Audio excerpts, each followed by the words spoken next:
Et dans cette structure, l'objectif de l'artiste, c'est de marquer la diversité culturelle.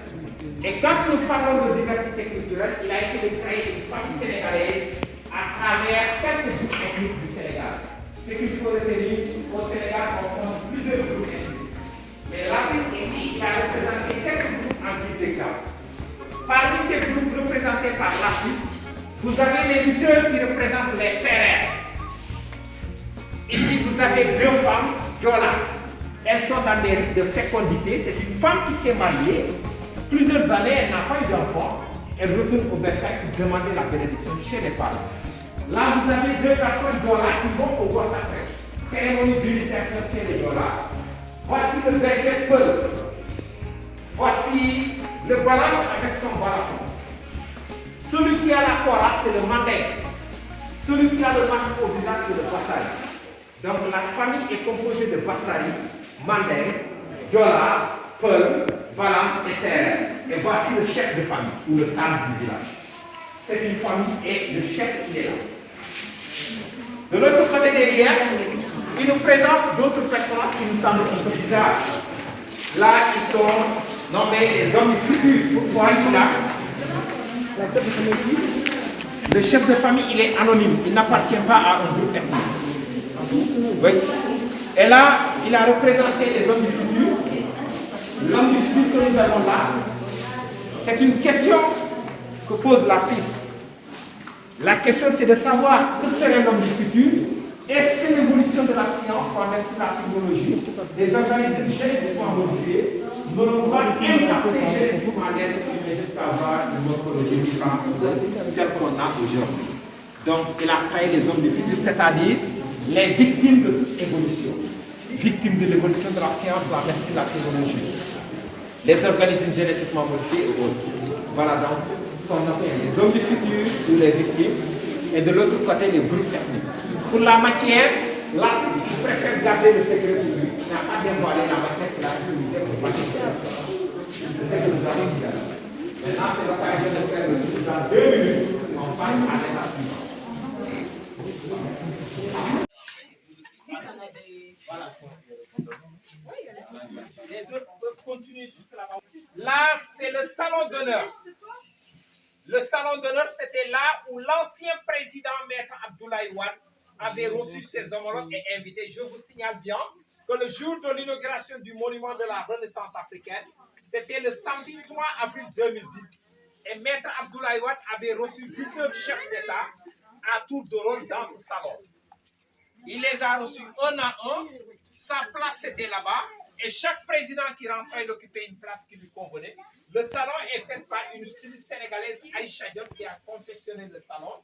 Après elle, nous avons également la décoration en objet d'art offerte par plusieurs pays africains. La nappe que vous voyez par terre, c'est pour la Mauritanie. Cette tapisserie, c'est pour le Sénégal. Le masque là-bas, au fond, plus le boubou traditionnel, c'est pour le Burkina Faso. L'échelle que vous voyez là-bas, c'est pour le Ghana. Les 3 masques au milieu, c'est pour la Côte d'Ivoire. Ce fragment de la porte que vous voyez là, c'est pour le Bénin. Là, vous avez une lance de souveraineté nationale du Rwanda. Là-bas, vous avez une échelle qui nous vient du peuple Dogon, c'est pour le Mali. Là, vous avez le masque d'éléphant, c'est pour le Cameroun. Là encore, on a un sac traditionnel du Kenya. Et enfin, vous avez le masque du Libéria.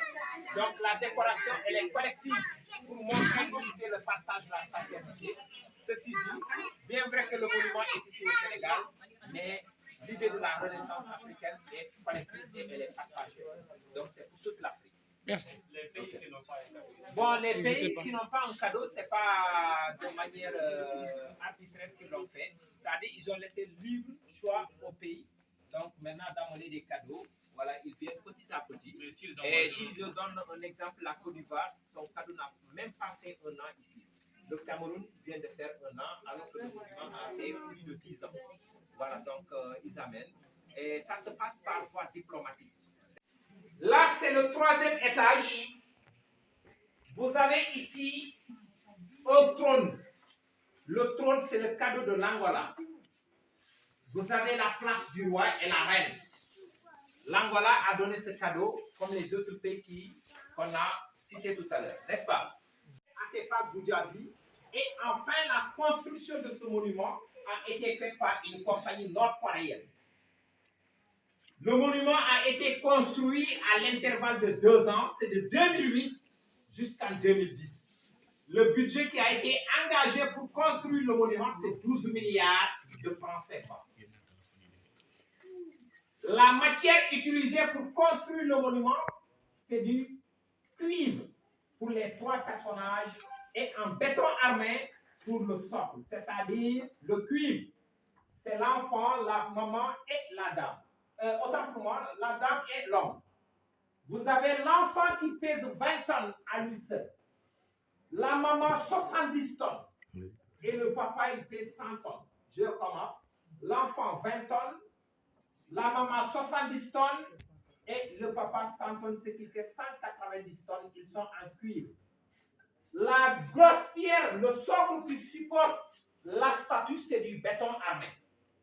Le béton armé pèse 6810 tonnes. Donc, les 6810 tonnes supportent 190 tonnes. Et le total du monument nous donne 7000. On a un monument qui pèse 7000 tonnes. Le monument de 7000 tonnes est sur la colline de 100 mètres. Nous avons escaladé 198 marches pour arriver à ce niveau. La statue, elle mesure 52 mètres. C'est du pied de la femme jusqu'au niveau de la tête de l'enfant. 52 mètres de hauteur. Et elle est devenue l'une des plus grandes statues dans ce monde. Elle est comparée à la statue de la Liberté de New York qui mesure 46 mètres. Elle est également comparée à la statue Christ Rédempteur du Brésil de 38 mètres. Mais là, c'est une statue de 52 mètres de hauteur. Elle fait partie des plus grandes statues dans ce monde. Ce monument nous lance un message. Le message de ce monument, c'est quoi? Si vous regardez bien la statue, on a 3 personnages. De loin, on a l'impression qu'ils sont assis sur la pierre. En réalité, ils ne sont pas assis sur la pierre. Mais plutôt, ils sont en train de sortir dans la pierre. Regardez bien le mouvement de l'homme. Il tient l'enfant par sa taille et l'enfant est sur l'épaule. Et si vous regardez leur force physique, on voit une famille africaine en plein mouvement. Donc, cette famille est en train de sortir des profondeurs de la terre vers la lumière. Quand on parle de profondeur de la terre, la pierre, ça veut dire que ces profondeurs de la terre symbolisent les moments sombres traversés par l'Afrique. Qui parle de moments sombres traversés par l'Afrique, c'est l'esclavage, c'est la colonisation, ce sont les guerres, c'est l'obscurantisme ou même l'injustice, la corruption. Donc, le socle symbolise la souffrance. C'est une famille africaine qui vivait dans la souffrance et qui se libère des souffrances vers la lumière. L'enfant ici, il pointe le doigt vers l'horizon, il symbolise l'avenir. C'est un appel pour la jeunesse africaine. Pensons au futur. Penser au futur est synonyme de l'ouverture, de dialogue, de fraternité, de partage. Donc, c'est le rendez-vous du donner et du recevoir, le dialogue des cultures et des civilisations pour se booster vers une Afrique nouvelle. Donc, l'enfant, c'est l'émergence, l'avenir, le futur. L'homme et la femme, ils regardent la même direction pointant par l'enfant, mais que fait la femme? Elle regarde devant et elle a laissé la main derrière pour montrer à la jeunesse, attention, si toutefois vous pensez au futur, ça c'est d'abord d'où vous venez et ça c'est qui vous êtes. Donc, celui qui sait d'où il vient, en principe, il ne se perdra jamais dans la nature là où il va. Voilà donc pour dire, enracinons-nous pour mieux s'ouvrir au monde extérieur. Comme disait Léopold Sédar Senghor. Le monument de la Renaissance africaine a une durée de vie qui est estimée à 12 siècles, 1200 ans, si l'entretien est bien assuré. Et voilà, c'est ce que nous avons ensemble à partager. Je vais essayer de récapituler rapidement en 2 minutes. L'enfant 20 tonnes, la maman 70 tonnes, le papa 100 tonnes. La pierre est de 6810 tonnes et le total est de 7000 tonnes. 2 ans de construction, 12 milliards le coût. L'idée c'est Maître Abdoulaye Wade, l'architecte c'est Pierre Atepa Goudiaby. La réalisation c'est la Corée du Nord et on a une statue de 52 mètres de hauteur. Elle fait partie des plus grandes statues dans ce monde. La statue symbolise l'Afrique qui sort des entrailles de la terre vers la lumière et l'enfant s'oriente vers le futur. Elle a dans sa main, qui traîne derrière, montre qu'on doit avoir toujours des bases solides pour mieux s'orienter vers le futur. La durée de vie est de 1200 ans. La colline qui supporte le monument est de 100 mètres. Nous avons escaladé 198 marches pour arriver au rez-de-chaussée. Y a-t-il des questions par rapport à l'exposé? Oui, madame. On est entre la lumière pointée sur la piste et la ceinture. C'est l'espace-là qui nous supporte. Le deuxième, c'est Abdou. Le troisième, c'est Mépandouala. Et là, l'actuel président, c'est Macky Sall.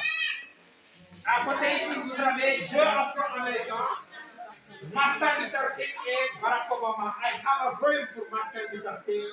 C'est-à-dire, j'ai fait un rêve. Et Barack Obama, yes, you can. Oui, c'est possible de réaliser un rêve. Au milieu, c'est la force de notre pouvoir. Ok.